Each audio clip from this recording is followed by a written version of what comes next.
Right, shall we get cracking? People can filter in as and when they want. Yeah, let's go for it. Should we just go straight into the disclaimer, Adam? Just get it out of the way. Get it out of the way, yeah. Sometimes we nearly forget it, don't we? We have to remind each other. Mm-hmm.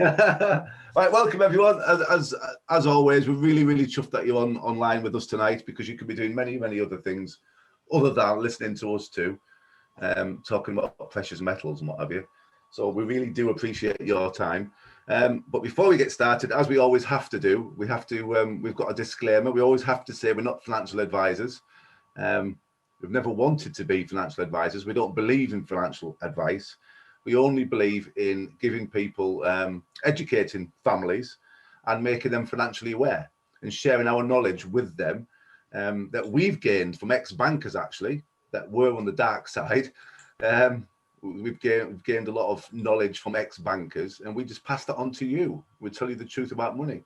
So we do not give advice. We only educate and make you aware. We empower you. That's what our main thing is, empowering you with information, empowering you to make your own decisions, giving you information that you wouldn't have otherwise been given, but which most people haven't been given at school. You haven't been taught at school.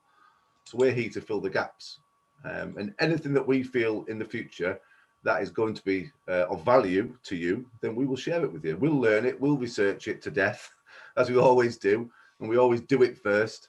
And then if we feel it's good, then we'll put it out there and we'll tell other people about it. But yeah, we always have to say, we're not advisors. We always tell people to go away and research whatever we tell you. Don't just believe us either.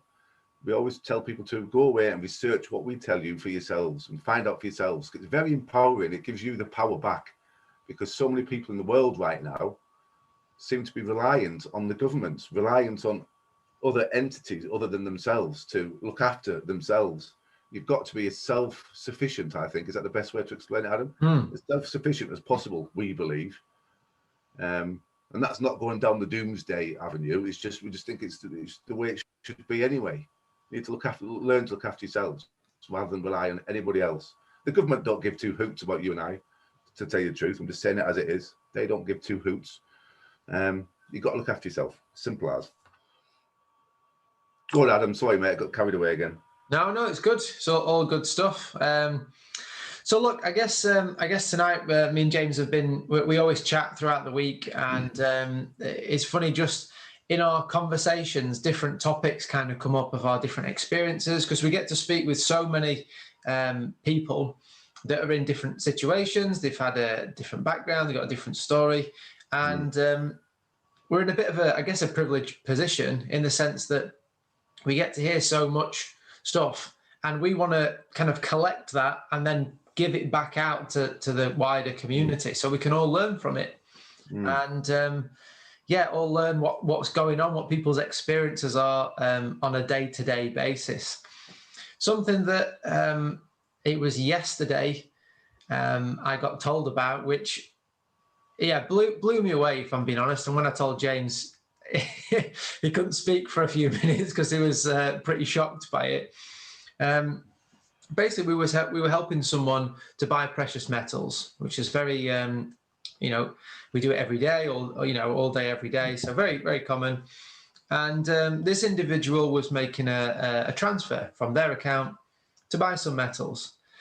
And they had some trouble with the bank. Fair enough, it was a decent amount of money. And the bank were querying the transfer. Fine, no problem so far. After many phone calls and hours on the phone, the bank pretty much refused to make the transfer. And the individual was in contact with me and was saying, well, what do you suggest? And have you had this before? And I said, yeah, we've kind of had this before. And here's the things that they're telling you that you need to do, and blah blah blah. So we guide him through it. Then he spoke to the bank again, backwards and forwards, many conversations, and in the end, he said to them, "Well, look, it's my money. I want to send it. I want to send these funds." And the bank said this to him: "Yes, it is your money, but we own the account." Simple as that. Yes, it's your money, but we own the account. And with that right there is a massive conflict of interest that, yes, you can put funds in, they'll happily take the funds, but they can decide what happens with them. And this is still going on at the moment. So this is probably day 4 into this, maybe. Account still frozen, no explanation, can't speak to the right department. You can only speak to the first level individuals within the bank. They won't put him through. And they own the account. So they've got you. In short, they've got you. And this is, what's very, very worrying to us. We hear it from time to time. Sometimes it's worse than others, but this really just got us that they were kind of just laying it all out on the table and saying, yeah, it's our account. Talk us through your thoughts when I told you that, James. My thoughts? Yeah. Because you were pretty gobsmacked. I was shocked, and you were. I was gobsmacked. I wasn't gobsmacked that it's happening, because we know it's happening. We've been telling people for years that this is what they're all about. I was just gobsmacked that they blatantly told the guy, that actually said to him. Yeah. That was their reply. You know, they were blatant about it. They weren't trying to hide behind the screen. They said it as it is. Well, hopefully this chap will come on and talk for himself, and he'll tell you guys, because people who have these stories, people share stories with Adam, and we ask them if they'll come online and do a little video with us now and again, so we can share it with you to help you. Because you should know about it, and your families need to know about this. I was going to say it's a good thing, but this isn't a good thing at all.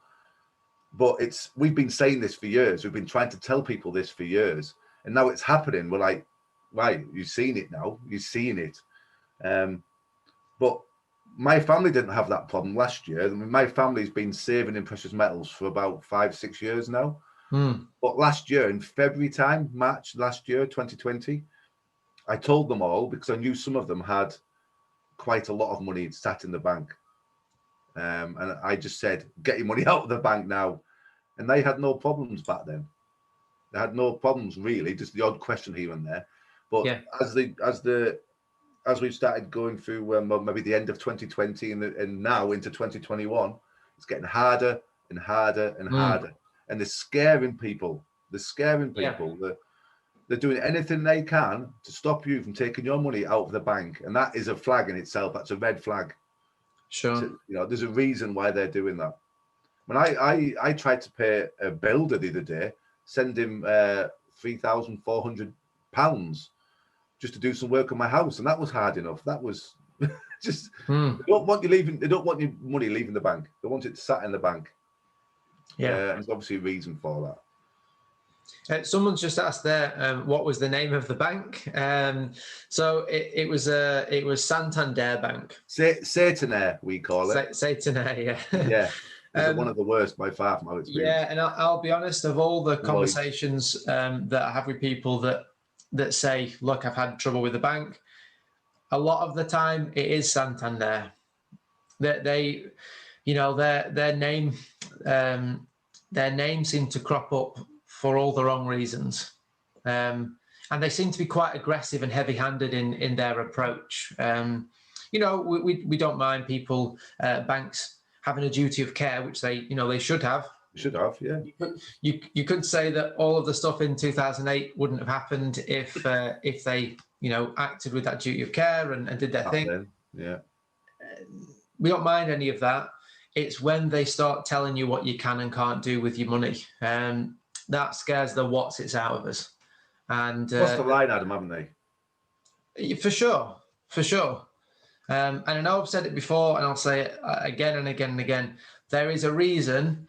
And like James says, look, we're not trying to scare people. We're just trying to open your eyes to what's happening, because we are in that, I guess, a bit of a central hub where people do talk to us. So I think it's our duty to get this message out.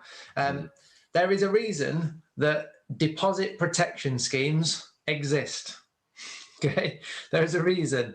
The reason is when you give a bank money, it is not yours, and there is a chance you might not get it back. Otherwise, why do you need it in the first place? Why do you Why do you need need insurance? yeah, why do you need the government to guarantee the funds? If they're just sat there and they're yours, surely you can have them back whenever you want, right? But it's not the case. And yeah, I think when the government ever offer you anything for free, or banks offer you something for free, there's something behind it. There's something in it for them. And yeah, it's when you look into this stuff, you can see the real motives behind it all.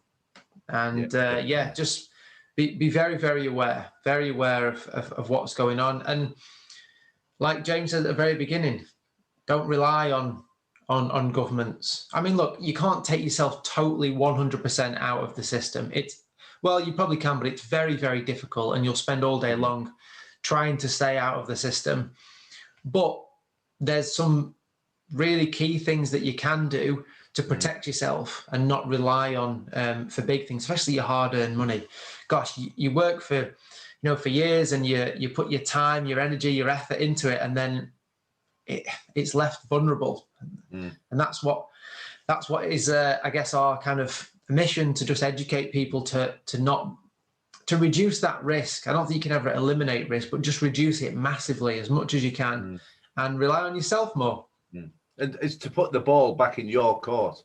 Yes, because at the minute it's in their court. It's in the wealthy. That it was the wealthy people that designed this system many years ago, that designed all of this. I know it might sound a bit crazy, but it works in their favor. It doesn't work in our favor. It doesn't work in the average person's favor on the street. You've got to understand it. It's like when you go to war. I was in the army for 22 years, so I know a little bit. When you go to war, you've got to know your enemy. So the bank is your enemy. I'm sorry, but it is. It's not your friend. It's not. I mean, obviously, a lot of us have. I've had good relationships with people within the bank for many years, but the normal people who work in there, they don't even understand this. They don't understand what goes on. We know this because we've worked with ex-bankers. We've done many seminars all over the UK and abroad, talking to people and explaining this. And we used to drag our banker friends out of his office. We used to, John, several times. Simon's been over too. John's passed away now, so it's sad, like, but really sad. But we used to drag him out of his office and say, right, here we go, guys. You don't have to believe us. Yeah. Listen to the banker, the ex-banker over here. It's shocking. It's shocking. It's just not fair. It's not fair. There's I was going to say something, but I have to make sure I don't swear. I don't swear normally, but just something. You're peeing in the wind, if I can see that. If I can say that without not too much swearing, is it? You're peeing in the wind if you're just saving in a bank, doing what everyone else does. You're losing. You're losing. That's the short, long and short of it. So someone's just messaged here. Sorry to interrupt. They've just put, we're also with Santander. I've spent over 2 very stressful hours this afternoon making an international transfer. So, there you go. Yeah, there you go. Yeah. It's But we can't tell people, Adam, can we? We can't say, oh yeah, just tell them to off. We can't tell them that, and we wouldn't tell them that. We want to say that, and also, I think the reason we do these webinars and we get videos of people that have had this experience themselves is because you can feel very on your own, and feel, I don't know, like that they're singling you out, or and it can be pretty stressful, because through society, banks are the authority. Yeah. So for them people to say are scared of them, they've got a fear of them, Adam. Yeah. So we just want to bring other just normal everyday people to share their experience, and hopefully that'll just encourage, support people that they're not on their own with it, and to get what you want, whatever. I also think, Adam, just to add to that too, I think the more knowledge you have in this arena, the more you know, the more confident you will be when you're speaking to the bank. If you know what the game is, if you understand the game, you can use it to your advantage. Sure.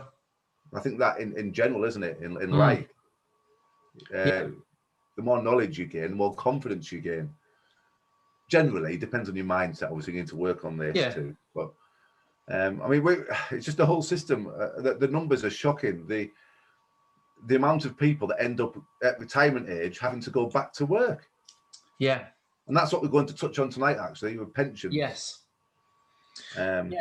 So I guess let me just start by saying, look, if you've got a pension, this is not to worry you or say that you shouldn't have it in a pension and you've done the wrong thing or anything like that.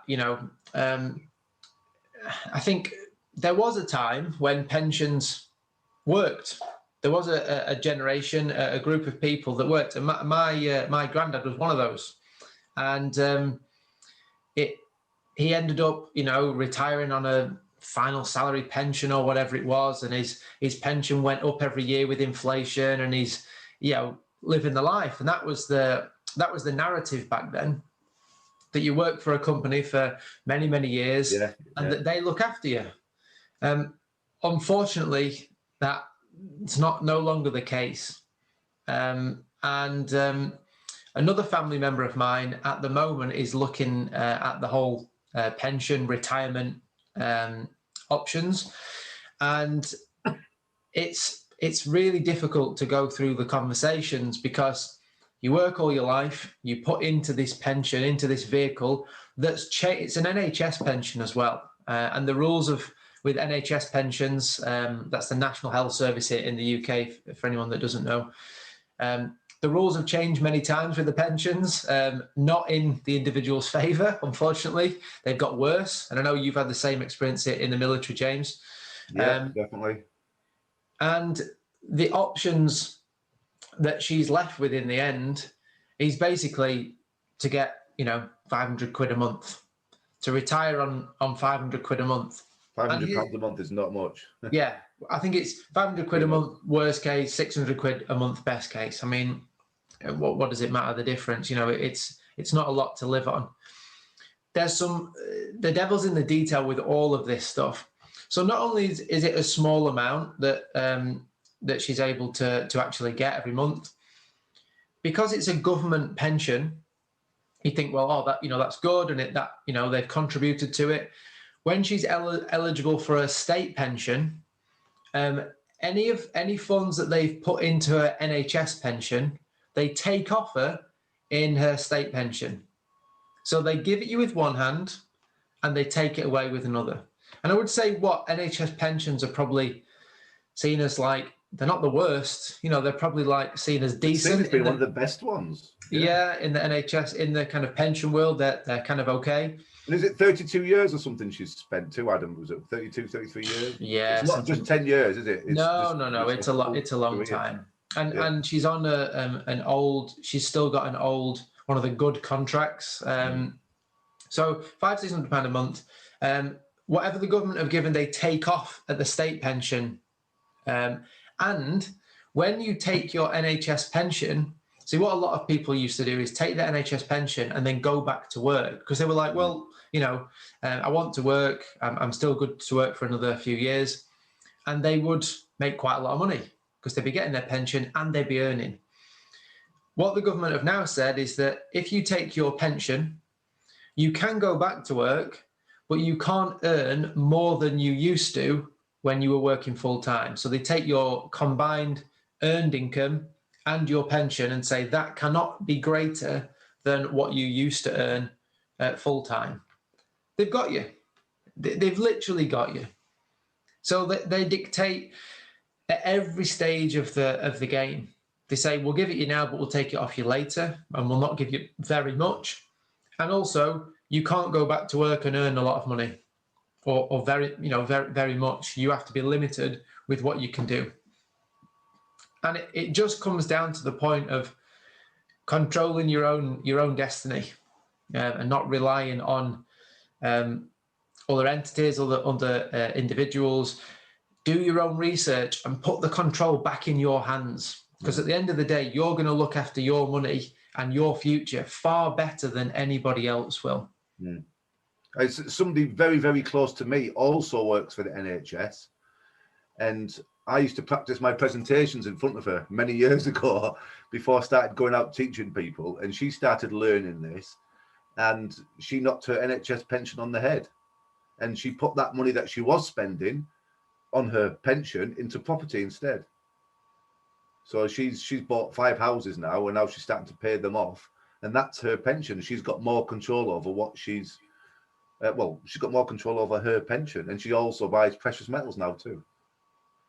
So just to give you an idea, we're not telling people to do this. Obviously, we're not financial advisors anyway. We're not pension specialists. I'd hate to.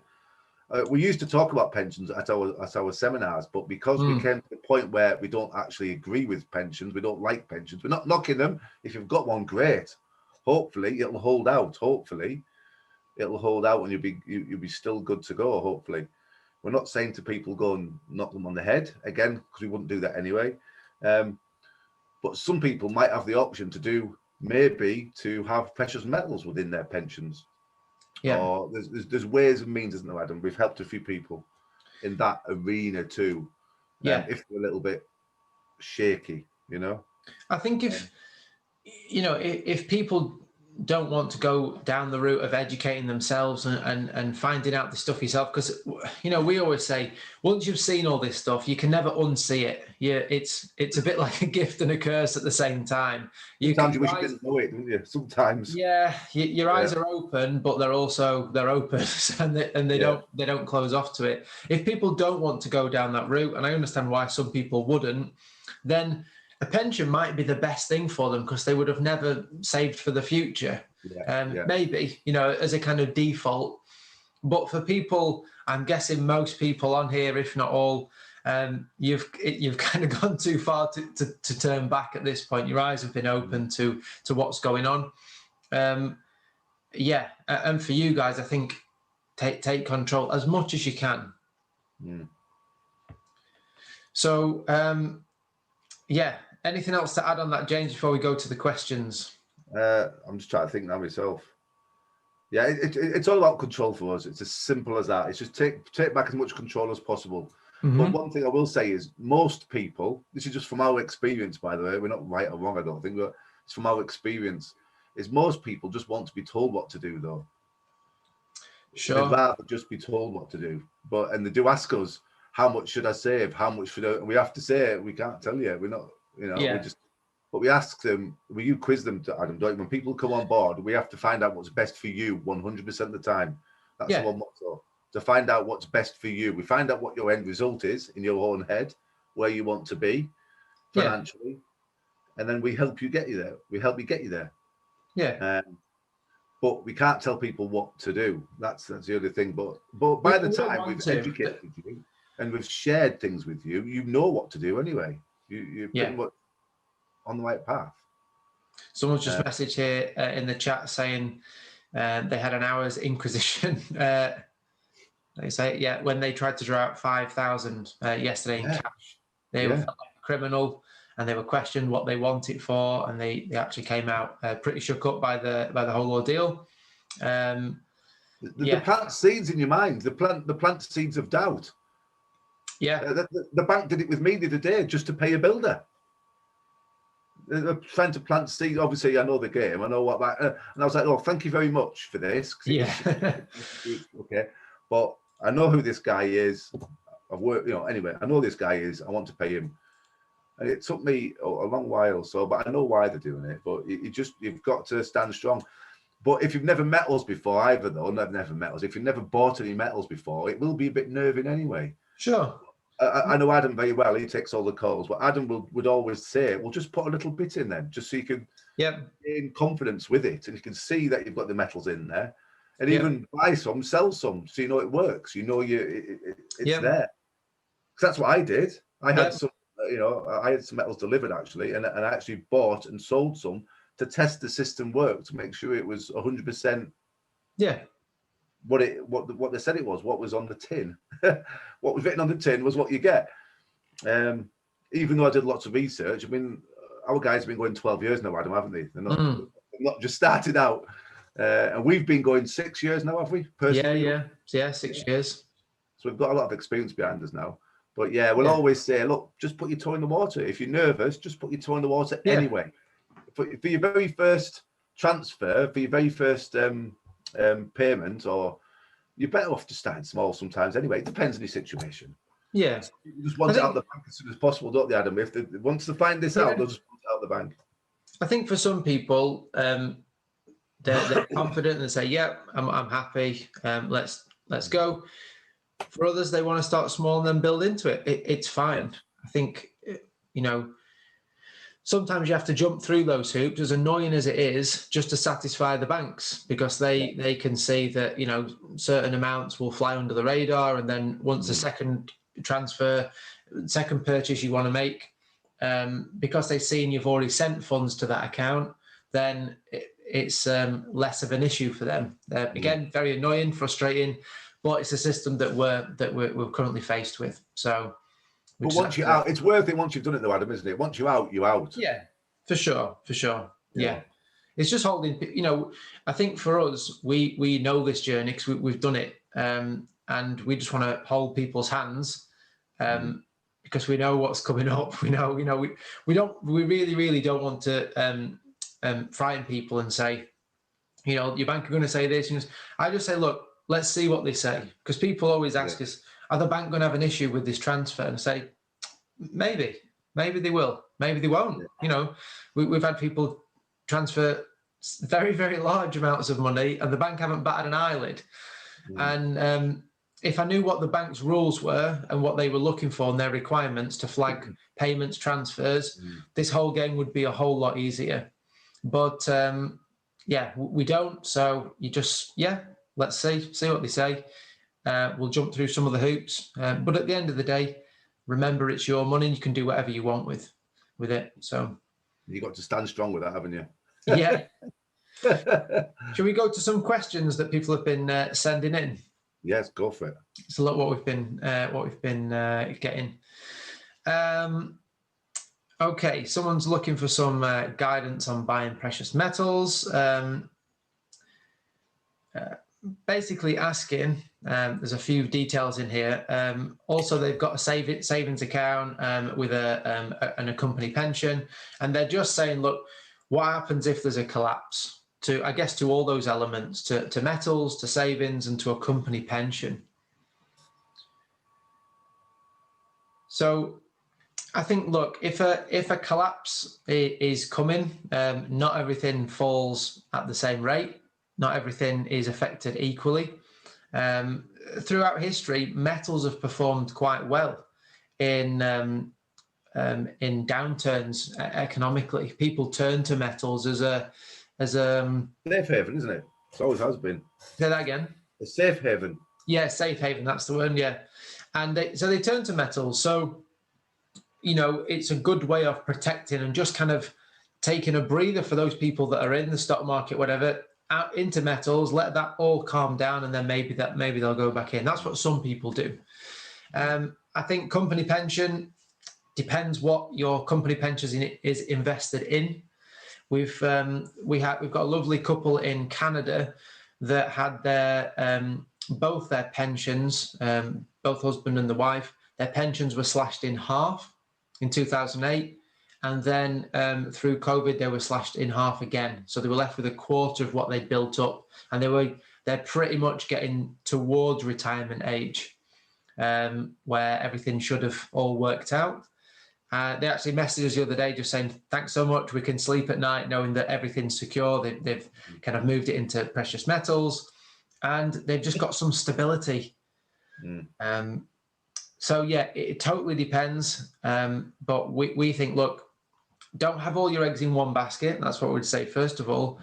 But also, metals tend to perform well in those times. Yeah. And when you go back to what you said earlier, Adam, about what happens to when you put money in a bank, they risk your money, they leverage your money, they lend your money out, they do all sorts of things with your money. They risk your money, and they do that because there's no one chasing them at the other end. When they get it wrong, as they have done time and time again, when they get it wrong, there's no, what's the word I'm looking for?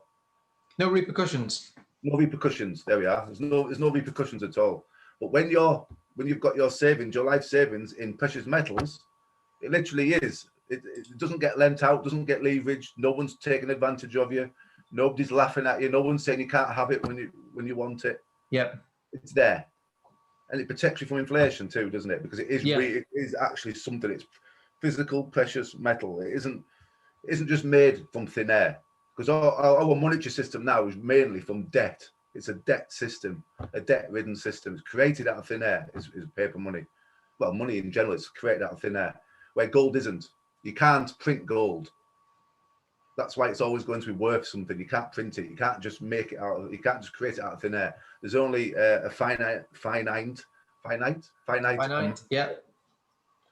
Yeah, for sure. And I always say to people as well, look, gold's probably the most boring investment you'll ever make.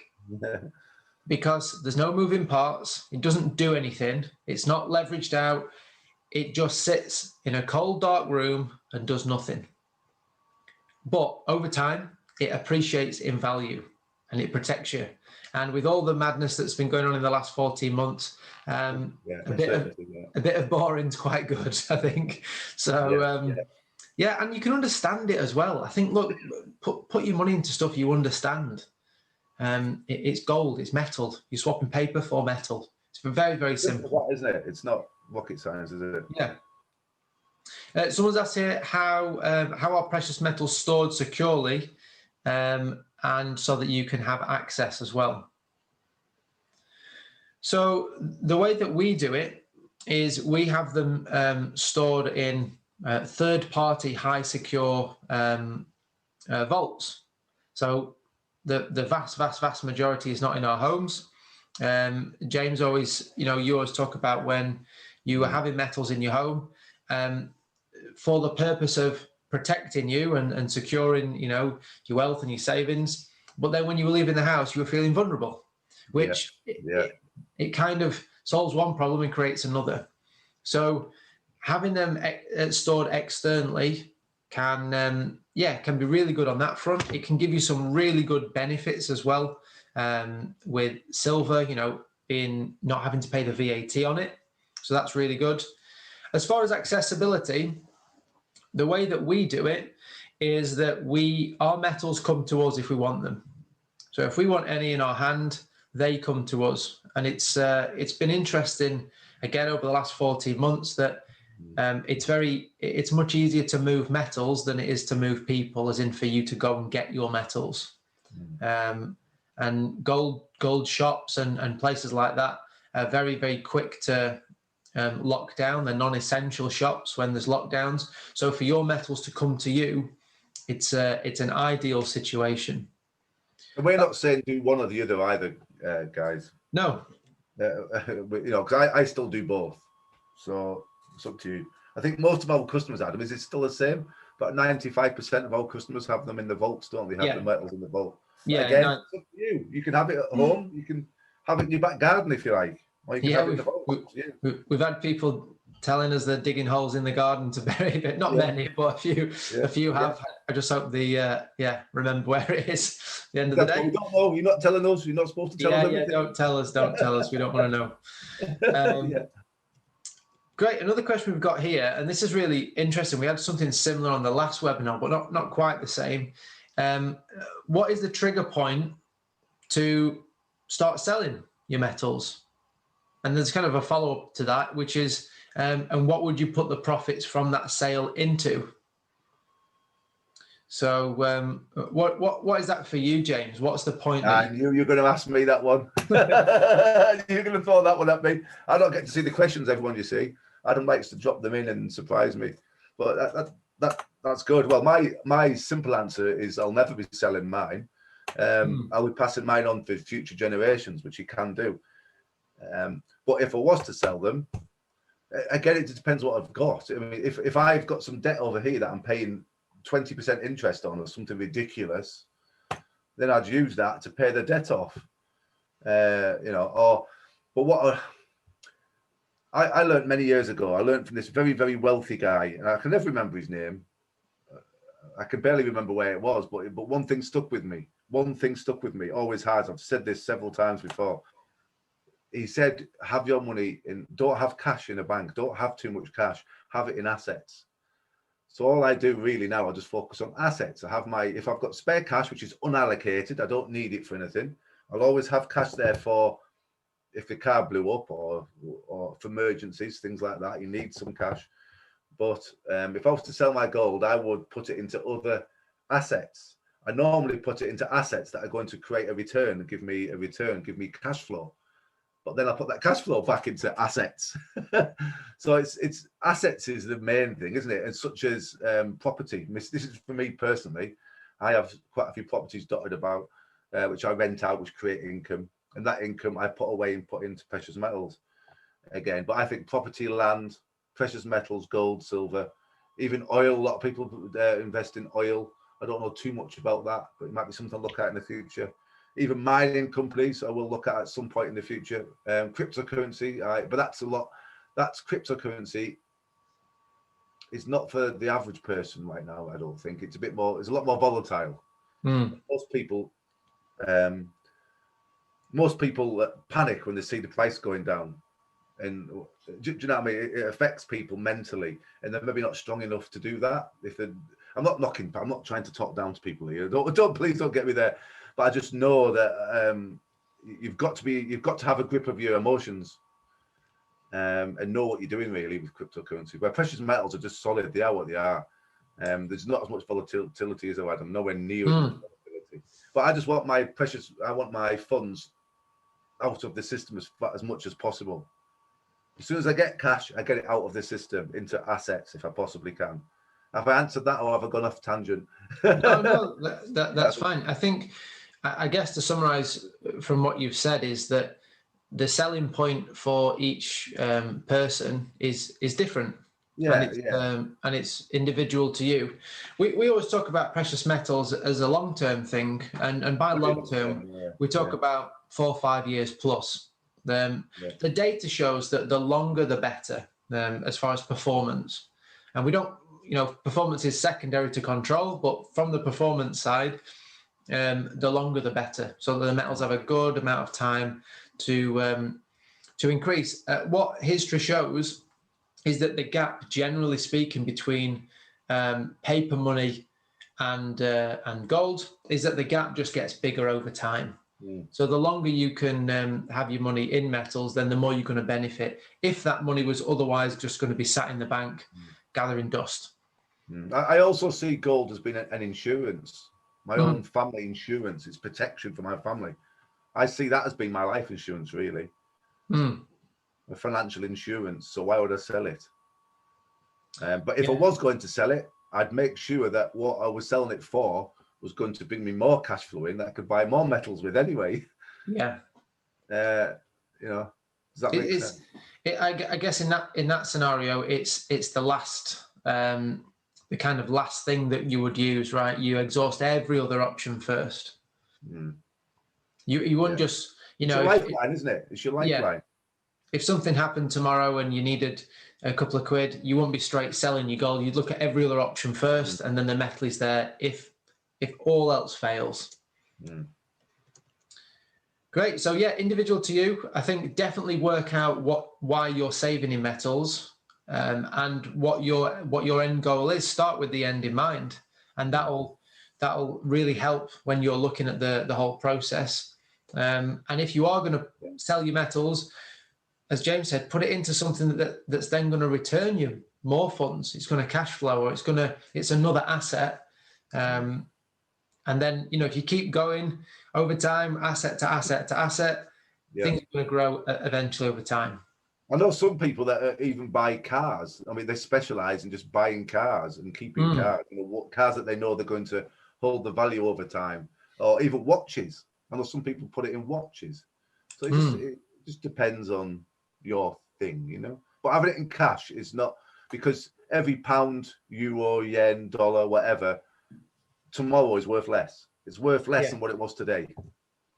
And real money is supposed to hold its value. This is why really we shouldn't call currency money, because it isn't. It doesn't hold its value. It doesn't tick that box. It doesn't hold its value. It drops in value like a rock. It goes off a cliff. Whereas precious metals are solid. They're solid. All right. They hold their value and they protect you from that inflation. Great. So here's an interesting question. So if basically you've got gold in a vault. I guess whether it's in a vault or in your home, this question covers both. And there's a cyber attack, or someone's put a solar burst, and the internet goes down. What do you do?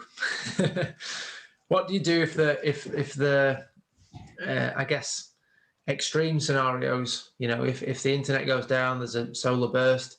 I'm not quite sure. Is a solar burst just when like the sun flares and everything heats up, or? In that scenario, I wouldn't give two hoots. I'd be more thinking about food and water and weapons, to tell you the truth. Yeah. The only thing I'd want gold for is probably to throw at people, because I think it would get quite leery quite quickly. I think if there's and people do always ask us this, what happens if everything shuts down tomorrow? Well, we're all done for, essentially. Don't worry about your investments. It'll be about survival. So, I don't want you to think we're dodging the question of the details of that, but look, we don't know. Just do what you can do. Do what you can do. Yeah. And I don't think there's ever a case where you can eliminate risk. It's about reducing it. Yeah. And, if there's an asteroid that hits the Earth, so be it. There's nothing we can do. And all these things, whether gold's in your hand or in the vault, it's going to be it's going to be tough either way. So, okay, someone's asked here, how quick can you get cash when you sell? If you've got metals, how quickly can you cash them in and get metals? Get cash. Sorry. For us, a couple of days. Yeah, a couple of days. 3 clicks in a couple of days. So you click on your account, click to sell. A couple of days, you can have cash in your account. Most places, really, because again, gold is a limited resource. People want to buy it. Companies want to buy it. Yeah. Companies that sell metals will buy metals back from you, especially right now. Yeah, you got to be aware and be careful of what price they're going to give you. I mean, if you were absolutely desperate, you could sell it, loads of places. But if you wanted to get the most efficient investment, then you need to look a bit more carefully. But yeah, I think again, it's all to do with setting yourself up right in the first place. If you've got the right stuff, you're getting LBMA certified metals that are globally recognized, you could sell them in any country. It really wouldn't matter. And that's what we focus on, Adam, isn't it? So they're recognized all over the world. It's got the right markings. Someone's asked here on the questions.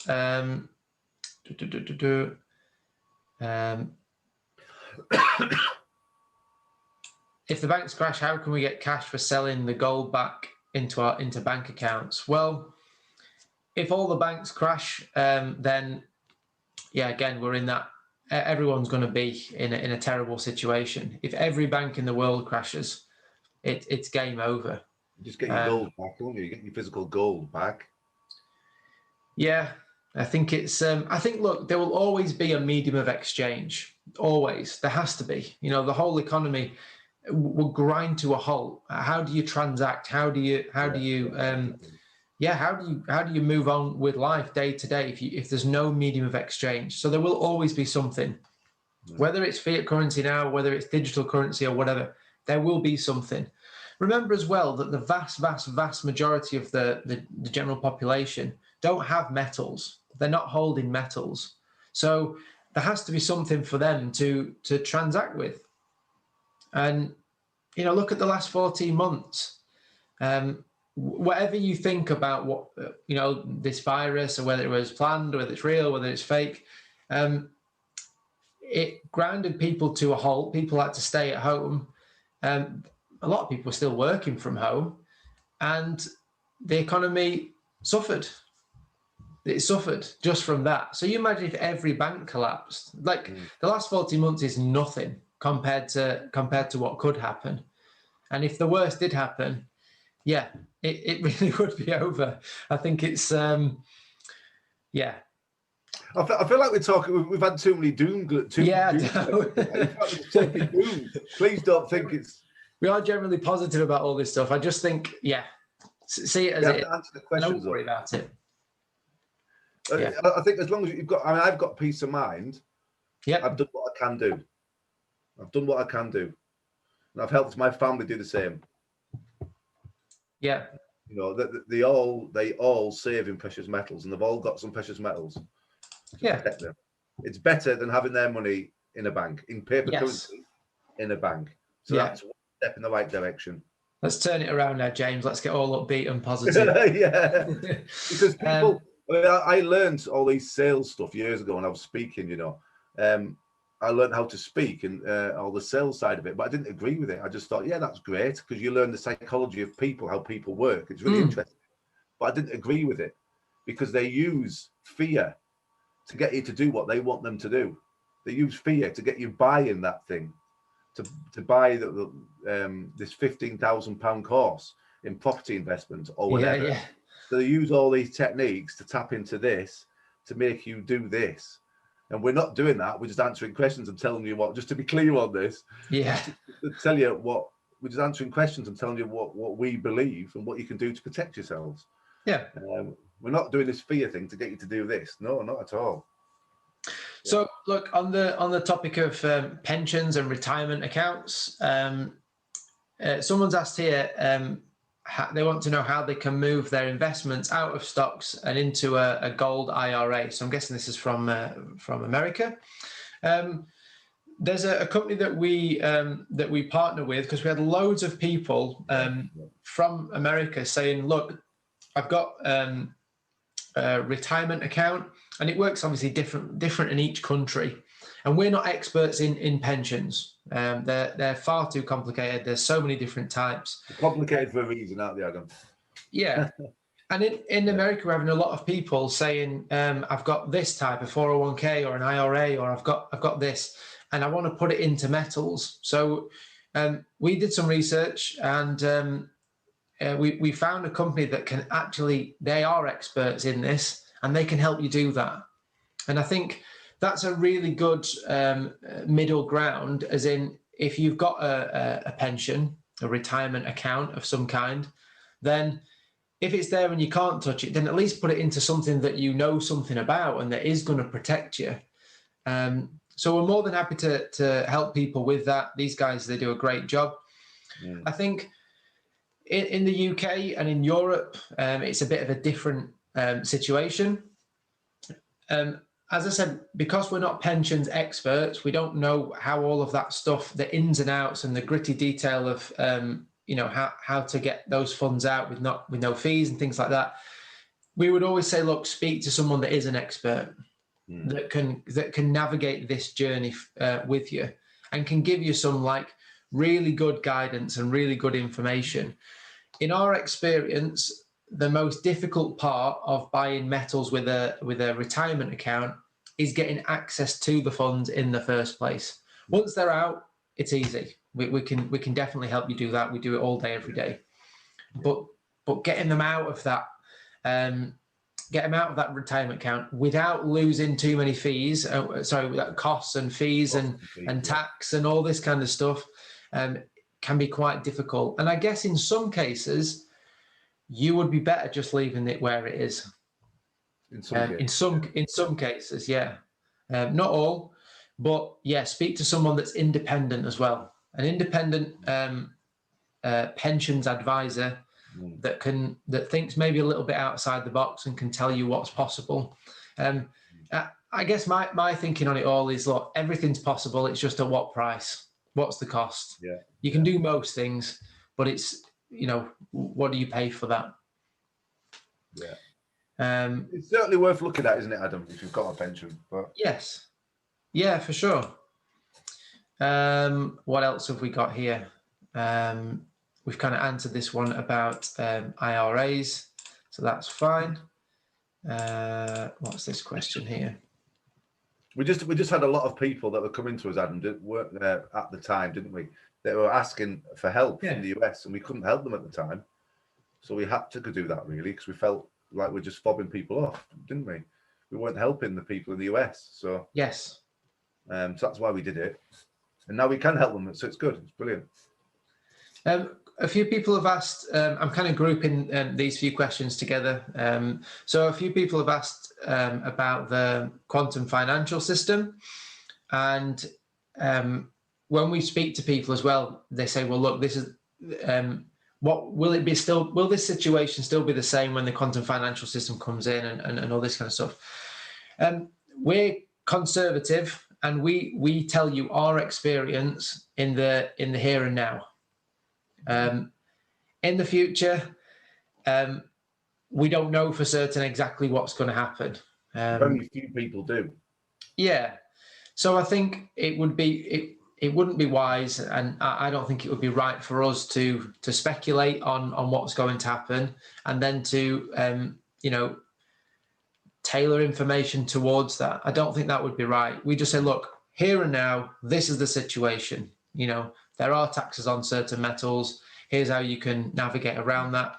And that is how it is now. Yes, if you want to make a purchase, you have to deal with a bank, and you have to jump through the hoops and deal with all these, the fraud squad or whoever you end up speaking to. Yeah. That is how it is now. If in the future, when it all gets better and it all changes, great. It will be new information to us, and we'll be navigating it kind of just as much as everyone else. It will be as new to us as it is to everyone. I personally believe it will come in, and it is coming in. But again, like Adam said, we're dealing with the here and now. And whether it does happen or not, you're still better off having your savings and your hard-earned savings in precious metals. Yep. Whichever way it goes. It's just we always work on keeping it simple. It's a simple. We keep it simple. Yeah. Whatever happens, it's better off having it in something physical metals. Yes. Yeah, that's right. And I think on that point, we get asked quite a bit as well about gold-backed cryptocurrencies or gold-backed tokens. I guess they come in different names. My thought on this, just my personal view, is that if you've got a crypto coin or cryptocurrency that is backed by metal, then surely the value of that cryptocurrency is in the metal, because why would it need to be backed by anything if it had its value in its own right? And in my eyes, I'd rather just move the cryptocurrency out the way and have the metal itself, because that's where the value is. I think blockchain technology is very interesting, and I think it's going to be part of our lives in some way in the future. Yeah, but definitely. I think sometimes things can be overcomplicated and unnecessarily complicated. We're not knocking it, by the way, everyone. We're not knocking it, because I actually have. No, definitely not. Definitely not. That's just my personal views on a gold-backed cryptocurrency. I just think I'd rather have the gold myself. I guess it's like a gold-backed fiat currency, or a gold-backed currency, sorry. I'd rather have the gold than the paper, because the value is in the gold. That's where it is fundamentally. So yeah, that's my thoughts on that. Well, look, that's the end of the questions. So 4 minutes to go. We're doing good on time today. Thanks so much for everyone submitting questions, for spending your time with us. Like James said, you could be doing any number of other things, so we really, really appreciate that. We hope we've delivered some value. Hope it's been interesting. Please join our Telegram group. You can check it out on the goldbusters.co.uk website. If you want to check out our videos as well on YouTube and BitChute, and we'll be making some new videos very, very soon. And we'll do another one of these in 2 weeks' time. So, thanks so much. We've got a lot on, haven't we, Adam? We've got a lot more to share, so we've got a lot to give. It just takes some time putting the videos together and putting the content together, because we have all this information. We have to put it together so it's very not complicated and just so straightforward, and people get it. People get it. 'Cause if you give people too much information, when we first started doing this, we used to send people so much information, they used to go away with the brains melted, and it was just overload. It was just overwhelmed. They never used to take any action because they had too much information. It was overload. It was too much for them. So now we do the opposite. Now we try and just give you what you need to know enough so you can take action to do something about it. Get off that fence, because when you're sat on the fence, it just hurts your backside. So we just help you, we help you gain confidence and certainty and get off that fence and do something, you know. Does that make sense, Adam? Yeah. Yeah, absolutely. Perfect. All right. Thanks so much, guys. And yeah, if there's anything we can do to help you, please get in contact with us. And yeah, we'll speak to you soon. Thanks so much. Good seeing you. Thank you. Have a good evening. Take care. Bye-bye.